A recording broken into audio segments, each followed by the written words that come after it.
back to DailyWildcat.com's weekly video breakdown of Arizona football. I'm Tim Kosch. The Wildcats finally lost one this past weekend, going down 29-27 against Oregon State. The biggest surprise in the loss was that the main culprit was actually the defense.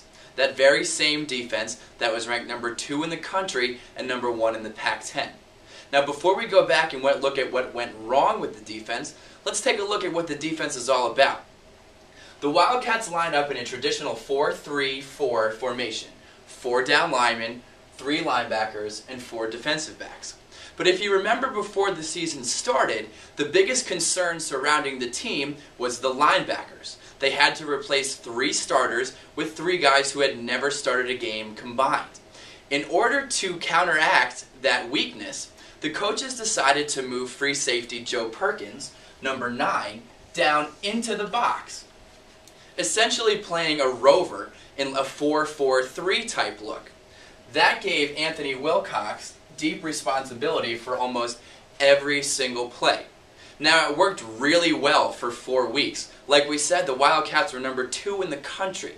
But like anything in college football, eventually something that works will be figured out by the opposing coaches. And that's exactly what Oregon State did this past Saturday. Let's take a look. Where this defensive adjustment worked the best was against the run. The Wildcats have been one of the best run-stopping teams in the country. Here you see Perkins all the way at the line of scrimmage.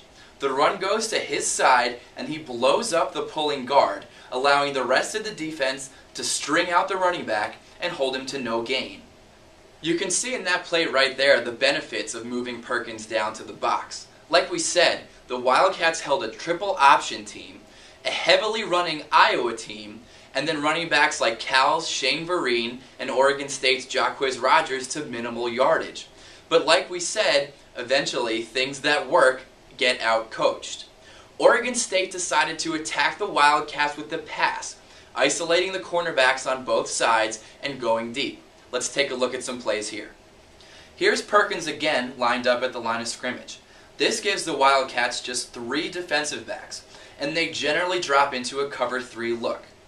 What this does is put tremendous pressure on the cornerbacks and the remaining deep safety.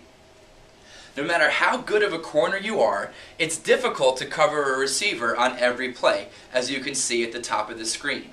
That single high look that head coach Mike Stoops said his defense is based on isn't a bad system by any means, but it puts a lot of pressure on the cornerbacks when they're out on an island like that. Here's Perkins again, close to the line of scrimmage at the bottom of your screen. As opposed to the play before, where he stayed in the flat, he drops back into an inverted cover 4 type coverage, but only after he bumps the receiver that comes across his face to disrupt his route. The only problem is that he lunges at the receiver, delaying him from sagging back into his zone and opening up the middle of the field for a completion. Joe Perkins has great range and is one of the best players on the defense and probably one of the most versatile guys in the conference, but not even he can cover that much ground that quickly. Now here's what happens when that safety is up at the line and the offense throws deep. Perkins walks into the box, leaving safety Anthony Wilcox responsible for covering the entire deep half. Oregon State quarterback Ryan Katz rolls to his right and looks for the deep out route that he had hit several times earlier in the game. Perkins sags to the flat, and Wilcox, having seen this scene before, jumps the out route, leaving the backside post open for a long touchdown pass.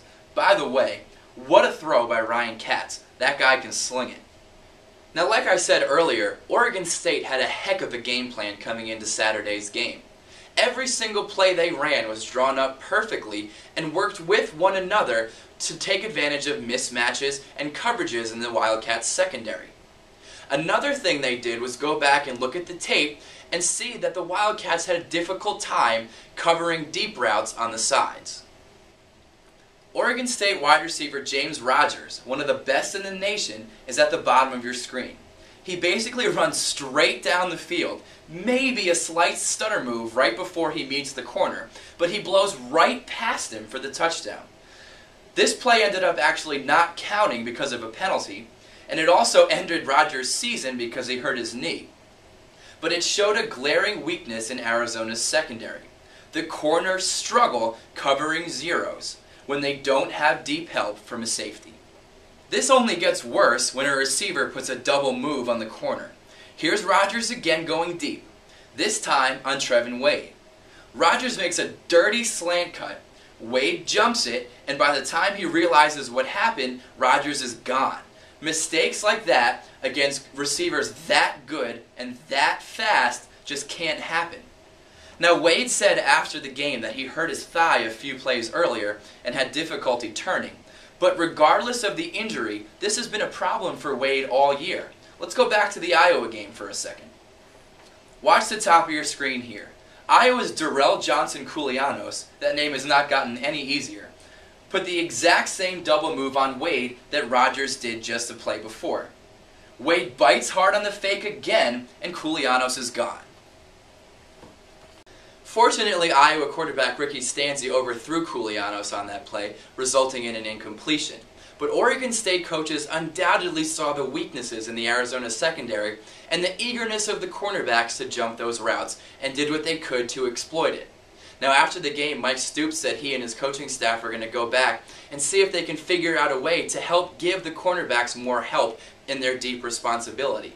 Don't get me wrong, Arizona has some very good and very talented cornerbacks. But no matter how good you are, if you continue to be left on an island as often as the Arizona corners are, this is going to continue to happen. For DailyWildcat.com, this is Tim Kosch.